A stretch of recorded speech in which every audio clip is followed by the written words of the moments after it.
નમસ્કાર, આપ જોઈ રહ્યા છો સ્પાર્ક ટુડે ન્યૂઝ. વડોદરા શહેરના વાડે વિસ્તારમાં હિમાલયન ધ્યાન યોગ ગુરુ પૂર્ણિમા મહોત્સવનું આયોજન કરવામાં આવ્યું હતું. મોટી સંખ્યામાં જે લોકો છે તે આ કાર્યક્રમમાં ખાસ હાજરી આપી હતી. લાઈવ ટેલિકાસ્ટ અહીં કરવામાં આવ્યું હતું. હિમાલયન ધ્યાન યોગ આશ્રમથી અહીં જે લાઈવ ટેલિકાસ્ટ છે તે કરવામાં આવ્યું હતું. અજમેર ખાતે જે આવેલું છે જ્યાંથી આ લાઈવ ટેલિકાસ્ટ અહીં કર્યું અને મોટી સંખ્યામાં વડોદરા શહેરના લોકોએ તેનો લાભો લીધો હતો. સૌરાષ્ટ્ર જૈનવાડી અટલાદરા રોડ ખાતે જે આવેલી છે ત્યાં આ આયોજન થયું હતું. વડોદરાના પરિવારજનો આ લાઈવ ટેલિકાસ્ટના આધારે ગુરુ પૂર્ણિમાની શ્રદ્ધાભેર ઉજવણી સૌએ કરી હતી. ગુરુ તત્વ પ્લેટફોર્મ શ્રી શિવ કૃપાનંદ સ્વામીના સાનિધ્યમાં આ વખતે 25મી ગુરુ પૂર્ણિમાનું આયોજન થઈ રહ્યું છે.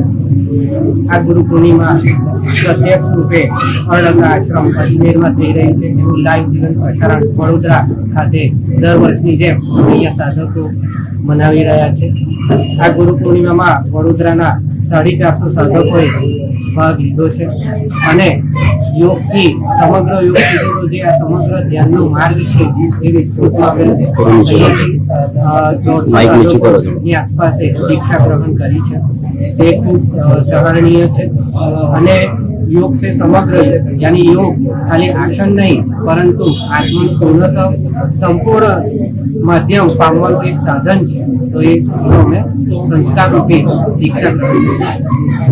આપનો પરિચય? મારું નામ જીતેન્દ્ર પીઠવા છે. હું સમર્પણ ધ્યાન યોગમાં આચાર્ય તરીકે ગુરુ સાથે. આજનો દિવસ ગુરુ પૂર્ણિમાનો દિવસ આપણે શિષ્યના જીવનમાં અતિશય મહત્વપૂર્ણ દિવસ હોય છે. આપણે બધા જ જાણીએ છીએ.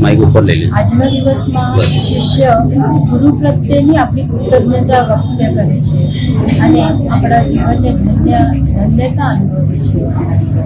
દર વર્ષ પ્રમાણે આ વર્ષે પણ વડોદરા સમર્પણ પરિવાર દ્વારા સામૂહિકતામાં આ ગુરુ પૂર્ણિમાના મહોત્સવનું આયોજન થયું છે અને અહીંયા લગભગ 450ની સામૂહિકતામાં મોટી આત્માની સામૂહિકતામાં આ દિવસ મનાવવામાં આવ્યો છે.